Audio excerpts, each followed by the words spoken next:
Selamat pagi kepada semua saudara-saudari dalam Kristus Yesus.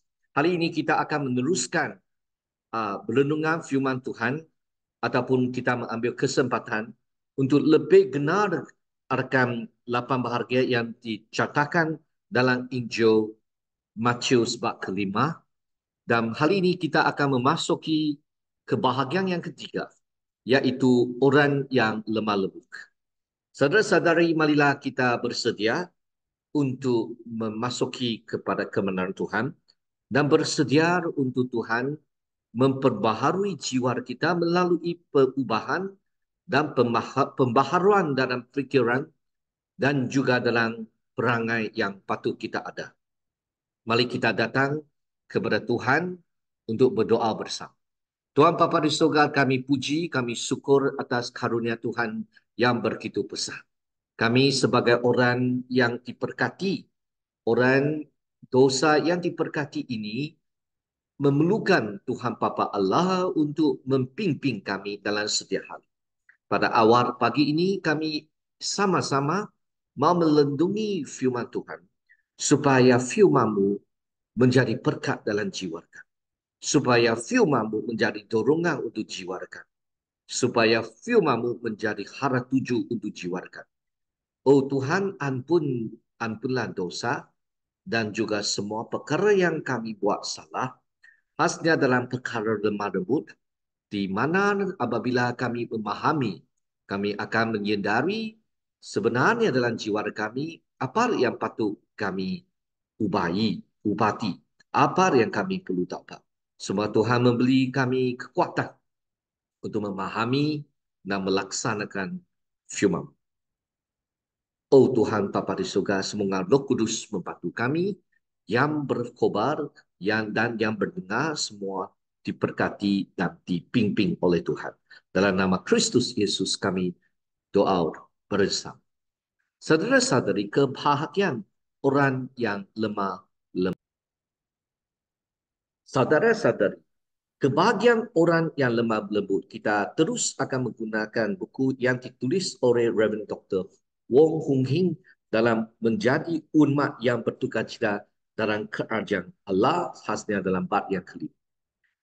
Beatitude ataupun bahagian yang ketiga, iaitu berbahagialah orang yang lemah lembut kerana mereka akan mewarisi bumi. Yesus menjelaskan berkat daripada kedatangan kerajaan surga dari sudut yang berbeza, menggambarkan kehidupan anak-anak kerajaan surga dalam dunia yang runtuh pada saat ini. Konteks adalah umat Tuhan sering berada di bawah tekanan. Saudara-saudari, adakah kamu ada dalam tekanan? Mungkin tekanan ekonomi, mungkin tekanan konflik dengan orang yang lain, mungkin tekanan yang ingin diketahui, dihormati, dan dikenal pastikan. Saudara-saudari, konteks sosial para murid pada ketika itu, ketika para murid mendengarkan banyak dari mereka adalah kelompok yang lemah dalam masyarakat, tidak berkuasa secara politik, sosial atau agama. Mereka adalah golongan yang tidak ada apa posisi. Sehingga Yesus berkata kepada murid-muridnya, jangan takut, hai kawasan kecil, karena Papamu telah berkenan memberikan kamu kerajaan itu. Saudara-saudari, dalam konteks sosial gereja di zaman Markus. Pada zaman Markus menulis Injil, gereja berhadapan dengan kekuatan agama Yahudi. Situasi ini sangat menentang. Bahkan para pengikut Kristus telah dibuang dari sinagos. Akibatnya, mereka percaya bahawa mereka akan adalah kelompok yang disesak, yang dianiayai, tidak dikenal oleh agama Yahudi.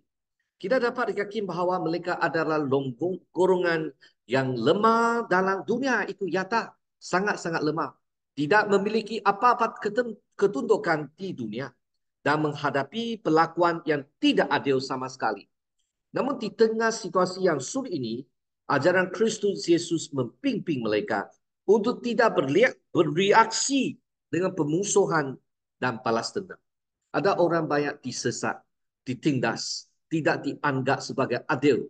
Mereka memang mau berreformasi sampai satu tahap dengan hati berperusuhan dan balas dendam. Sebab kamu orang tidak begitu adil untuk saya, maka saya bertindak baliklah. Inilah situasi yang nyata dalam situasi yang biasa kita lihat dan juga pada masa itu. Tapi Yesus tidak mau mengajar mereka ke arah tuju yang sedemikian.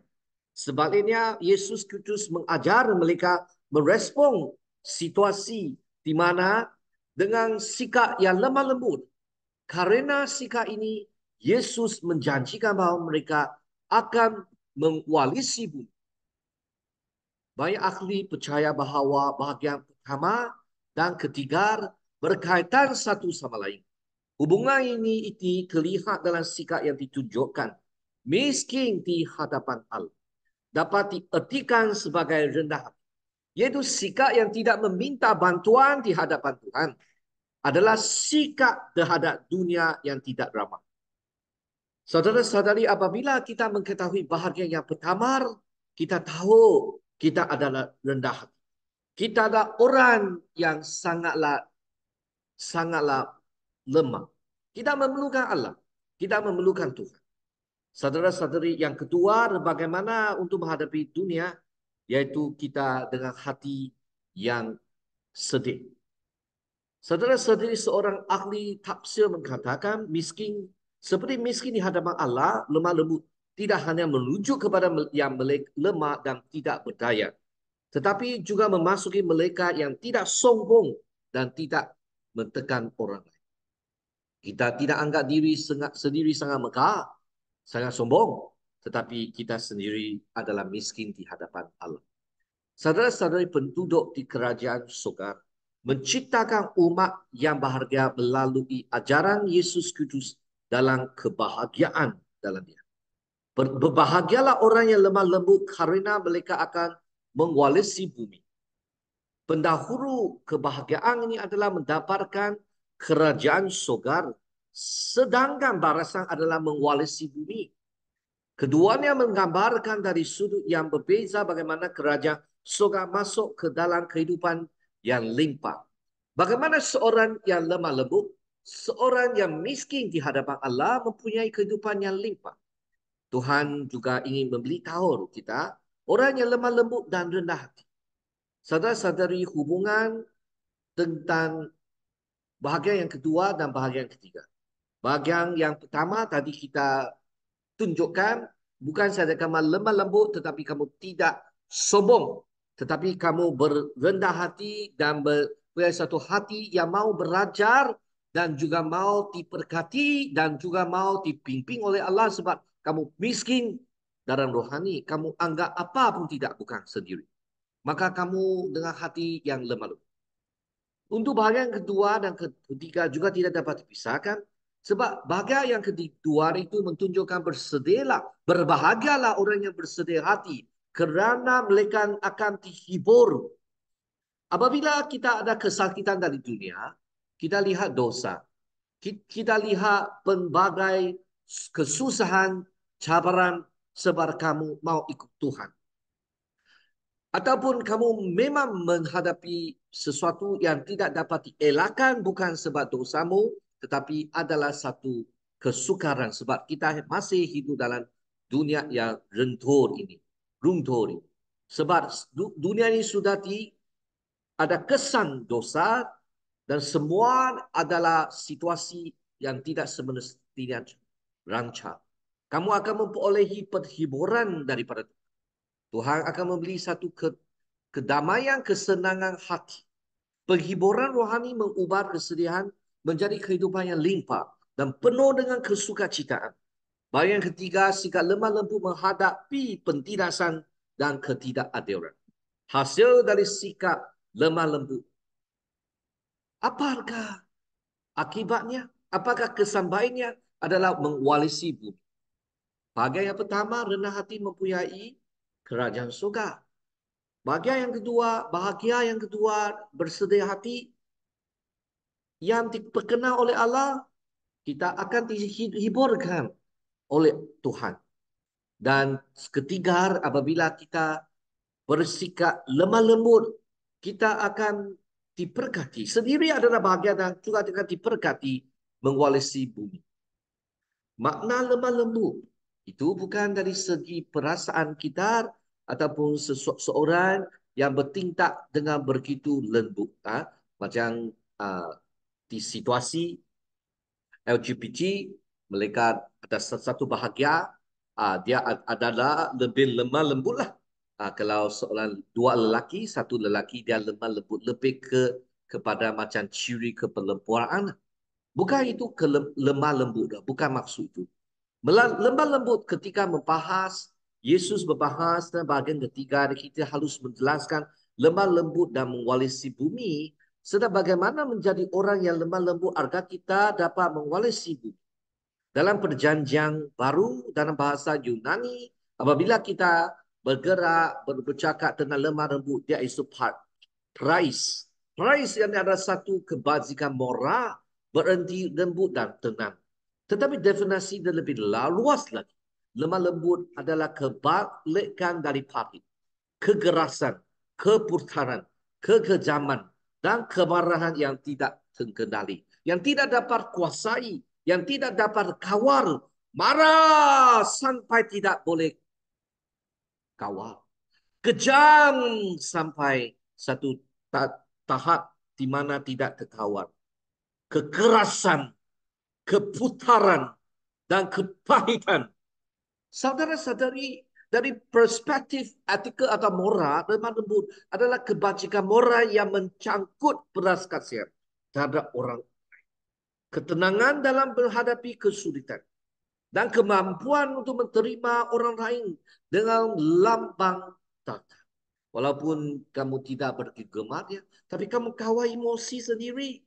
Boleh bercakap, bertutur, bersikap dengan begitu gentleman dan juga dengan begitu elok sekali.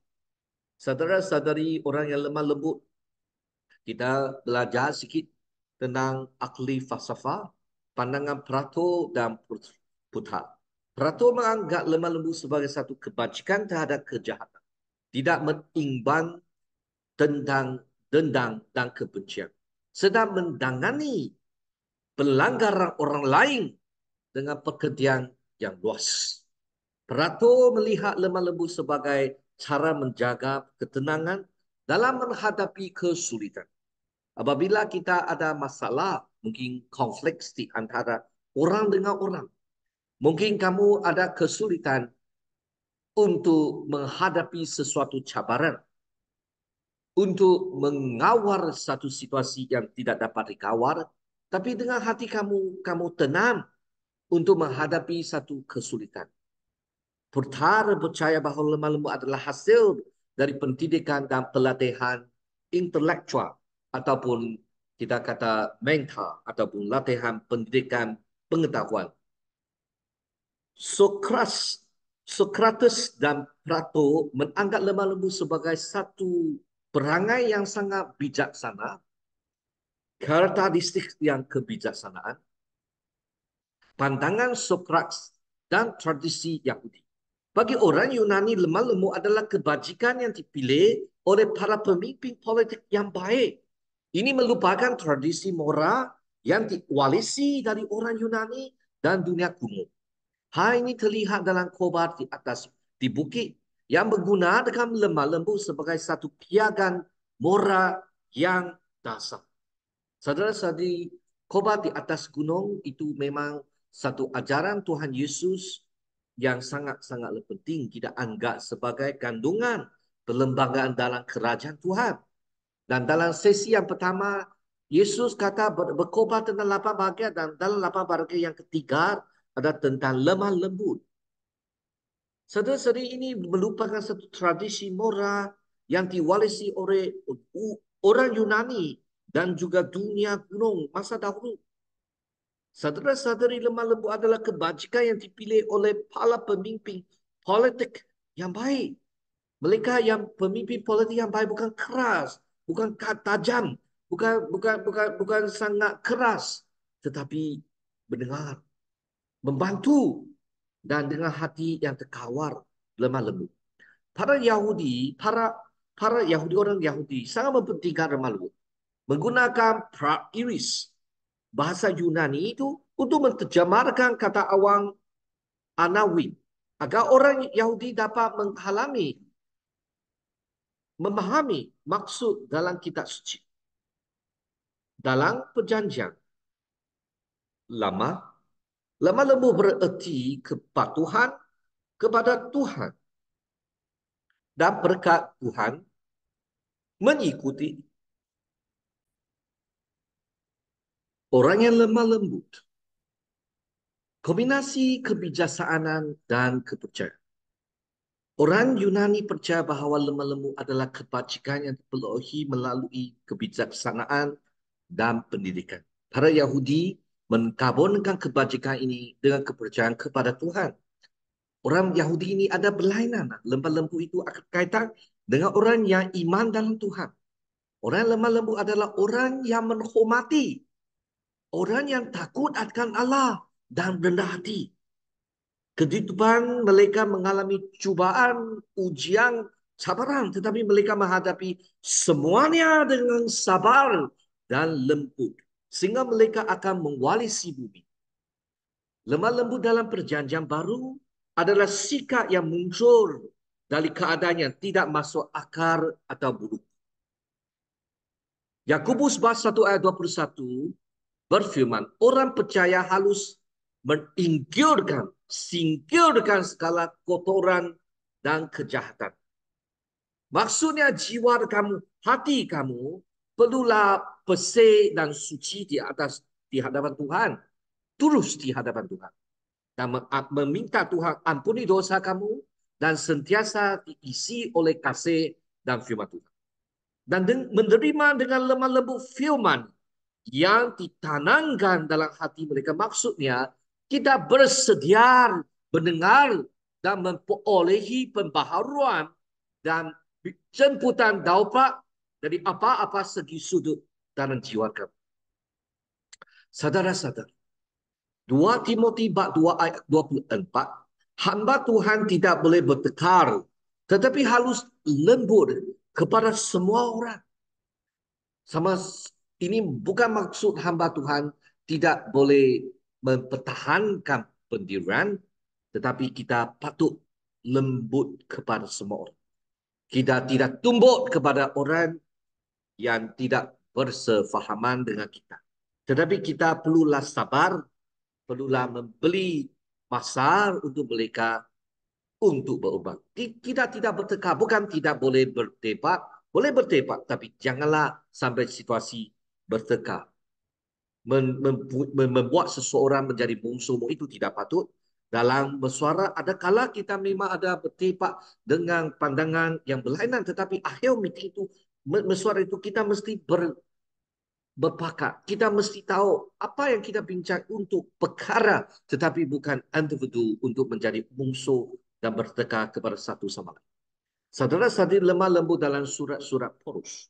Kolose bab 3 ayat 12 dan Efesus bab 4:2, orang percaya harus berpakai dengan kasih dan kelembutan. Ini maksudnya kita sebagai pengikut Kristus, apa yang gambaran yang orang boleh lasai kamu adalah penuh dengan kekasihan, kelembutan, bukan marah-marah sesuka hati tanpa apa-apa kawaran.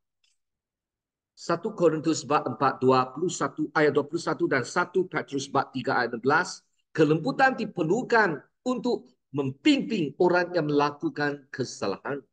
Satu kebolehan bimbing orang yang sudah buat salah. Tidaklah begitu cukup kalau kamu boleh tahu siapa salah, salah betul. Kamu tajam cukup ya. Kamu boleh memperhati situasi, boleh mencari fakta. Tidak cukup. Kalau kamu boleh mencari fakta masalah, saya mau tanya dalam firman Tuhan itu memerlukan kita untuk melakukan sesuatu untuk bimbing orang yang bersalah kepada jalan yang benar. Galatians bab 6 ayat 1, kelembutan dalam memulihkan orang yang bersalah. Kalau kamu orang yang rohani, kamu perlulah bimbing mereka, bawa mereka balik daripada dosa dengan hati yang lemah lembut dan berwaspada supaya kamu tidak jatuh dalam dosa. Petrus mendorong kelembutan terhadap penganiaya. Petrus mendorong kelembutan terhadap mereka yang sesa akan kamu. Lemah lembut adalah ciri kehidupan orang yang percaya apabila kita diuji dalam kesulitan. Maksudnya, kamu dihadap, kamu dikomplain ataupun kamu diberi tuduhan yang tidak adil. Tapi kamu masih sabar, masih lemah lembut dan tidak bertekar, tidak mau menjadi bungsu kepada orang. Kamu bersedia untuk hidup dengan kasih dan lembut. Yesus ada contoh kelembutan. Dia memang ada pegangan yang sangat kuat, tetapi dia ada kelembutan dalam menunjukkan kasih. Dia menunjukkan kesilapan seseorang, tetapi dia menunjukkan kelembutan dan keadilan untuk orang lain. Dan kelembutan adalah buah daripada Roh Kudus. Kita puji Tuhan. Makna lemah lembut dalam konteks Yesus. Yesus berkata, berbahagialah orang yang lemah lembut, tanpa memberikan penunjuk spesifik dalam konteks tersebut. Namun penterincian akan telah mengungkapkan makna yang lebih dalam dari istilah lemah lembut itu. Penduduk kerajaan surga. Saudara-saudari, di mana konsep lemah lembut erat kaitannya dengan gagasan tentang penduduk kerajaan surga. Ini menunjukkan bahawa sikap lemah lembut merupakan karakteristik penting bagi mereka yang menguasai kerajaan tersebut. Jadi saya dan kamu percaya dalam Tuhan Yesus Kristus dan taubat untuk mengubah sudut dari diri kepada Tuhan dan iman dalam Tuhan Yesus. Kita adalah ahli dalam kerajaan surga, tapi kita perlulah tahu di mana di sini kita kata kitalah orang yang akan menguasai kerajaan tersebut. Maksudnya apabila kita kata menguasai bumi itu, ini ada satu faktor, ada satu sudut yaitu kita menguasai kerajaan itu. Menciptakan umat yang bahagia. Melalui ajaran 8 bahagia ini, Yesus bertujuan untuk menciptakan umat yang baru, yaitu umat yang bahagia. Sehingga lemah lembut merupakan salah satu kunci untuk mencapai kebahagiaan ini. Pertama dan paling penting, lemah lembut difaham sebagai sikap yang halus dimiliki oleh orang yang percaya dalam menghadapi keadaan yang buruk. Terutama kita menghadapkan dengan hal-hal yang tidak adil. Misal kata dalam ujian, kamu patut diberi tempat, diberi lulusan tapi kamu gagal. Patutnya dalam kerjaya kamu patut naik kamu punya jawatan tetapi kamu masih seperti biasa. Dan orang yang tidak berkebolehan diangkat, kamu dihadap dengan hal-hal yang tidak adil. Konteks historis sangatlah penting di sini kerana pada masa itu para pendengar Yesus sangat memahami konsep. Mereka hidup di bawah pemerintahan asing dan sering mengalami ketidakstabilan dalam berbagai aspek kehidupan mereka. Sikap lemah lembut dalam tekanan. Mereka sering melasai ditindas dan tidak berdaya. Atau ketika Markus menulis Injil, gereja berhadap langsung dengan perontak besar agama Yahudi dalam lingkungan yang tidak bersahabat dan tanpa daya. Jika mereka ada tekanan luar akan menentukan keadaan hati mereka. Demikian pula lemah lembut juga dapat diterapkan dalam kehidupan orang percaya ketika menghadapi hal-hal serupa. Saudara-saudari, apabila kita rasa ditindas dan tidak berdaya, ketika Markus menulis Injil, gereja juga menghadapi pemberontakan yang besar agama Yahudi. Situasi tidak begitu sabar. Mereka terhadap tekanan luar akan menentukan keadaan mereka. Demikian pula lemah lembut juga dapat diterapkan dalam kehidupan orang percaya ketika menghadapi hal-hal yang serupa. Reaksi lemah lembut tidak marah dan tidak panik. Yesus memperingatkan orang percaya dalam Matius bab 5 ayat 21 sampai ke 26 untuk mentahankan amaran mereka agar tidak menghadapi penghakiman Tuhan. Tidak menyimpan tendang dalam hati, tetapi menghindari prinsip mata ganti mata. Dalam mata ganti mata maksudnya kamu tidak baik untuk saya tidak baik untuk kamu lah. Tidak patut macam itu.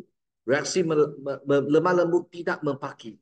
Menghadapi ketidakadilan, reaksi alami manusia adalah membaki, yaitu respon spontan terhadap sesuatu yang tidak adil. Tetapi kita yang lemah lembut, kita sabar, kita buat baik untuk orang yang tidak baik untuk kita. Akar masalah, penyebab utama memakai adalah ketidaktaatan kepada Tuhan. Ini menunjukkan kurangnya pengenalan pengurusan diri dan ketidakpatuhan pada ajaran rohani. Nasihat Alkitab dalam Yakobus 5 ayat ke-9 mengatakan jangan bersungguh-sungguh satu terhadap yang lain. Saudara-saudaraku, supaya kamu jangan dihukum. Sesungguhnya hakim telah berdiri di ambang pintu. Reaksi lemah lembut tidak berkekerasan dan tahan menderita.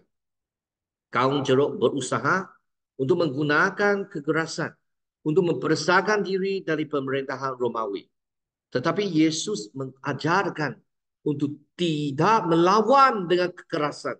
Cara Yesus adalah dengan melibatkan campur tangan Tuhan dalam membebaskan umatnya, tetapi bukan guna kekerasan, guna tentera, guna apa-apa cara yang kelas. Tahan menderita. Paulus mengatakan dalam Kolose bab 3 ayat 12, kenakanlah kasih yang menyatarkan dan menghempurnakan. Ketahanan adalah hasil dari tekanan yang menciptakan karakter yang baik. Ketahanan membawa pengharapan yang indah. Saudara-saudari, apabila kamu ada lemah lembut, kamu ada tahan. Dengan lemah lembut tunjuk kebaikan. Lemah lembut adalah sikap positif terhadap ketidakadilan yang penuh dengan kelembutan. Ini merupakan salah satu ciri penduduk kerajaan surga yang menciptakan umat yang bahagia melalui lapang dada. Lemah lembut adalah kebaikan dan kelembutan yang muncul dari hati yang rendah.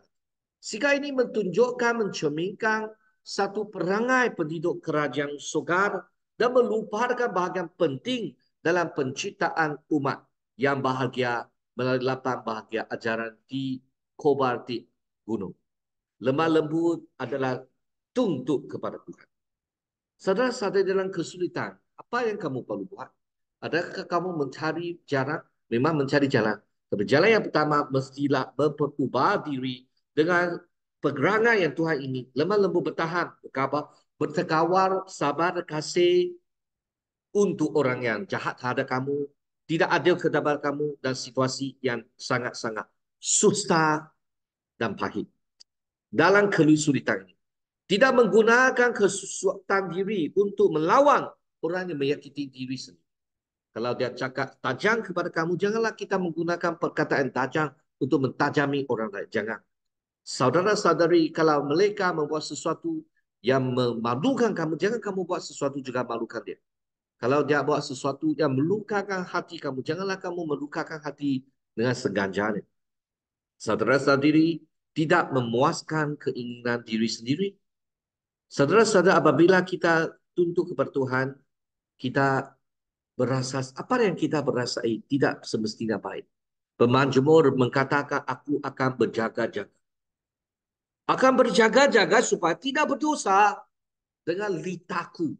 Apabila kita berasa tidak dilayan dengan adil, tidak dilayan dengan baik, tidak dilayan dengan sempurna, tidak dilayan dengan munasabut, kamu akan berbalas. Tapi sini kata, perlulah kita bertahan. Aku akan mengekang mulutku dengan kegang selama orang fasik ada di depanku. Kesabaran dalam kesulitan. Dalam kesulitan kita tidak memperhatikan bagaimana orang lain memperlakukan kita, tetapi kita lihat tangan Tuhan yang mengatur segala sesuatu. Dan kita mengetahui bahawa semua dia berada dalam kendali pengurusan pemerintahan Tuhan. Dan kita akan bertahan dengan sabar sebab kita ada iman dalam Tuhan dan hubungan dengan Tuhan. Ini saja yang sama-sama kita menyelidik dalam firman Tuhan Matius bab 5 ayat ke-5. Esok kita akan meneruskan bahagian yang kedua selama 4 hari. Kalau Tuhan izin, mari kita berdoa bersama. Tuhan Bapa di surga, kami datang kepadamu, puji dan syukur atas karunia Tuhan. Semua Tuhan memberkati semua yang berkobar dan mendengar sentiasa mengimpak balik apa yang sebenarnya Tuhan inginkan kami dalam menghadapi kesulitan, cabaran dan sebagainya. Dalam nama Kristus Yesus kami berdoa bersama. Amin. Semua Tuhan memberkatikan kamu dan saya. Dan kita jumpa lagi hari esok.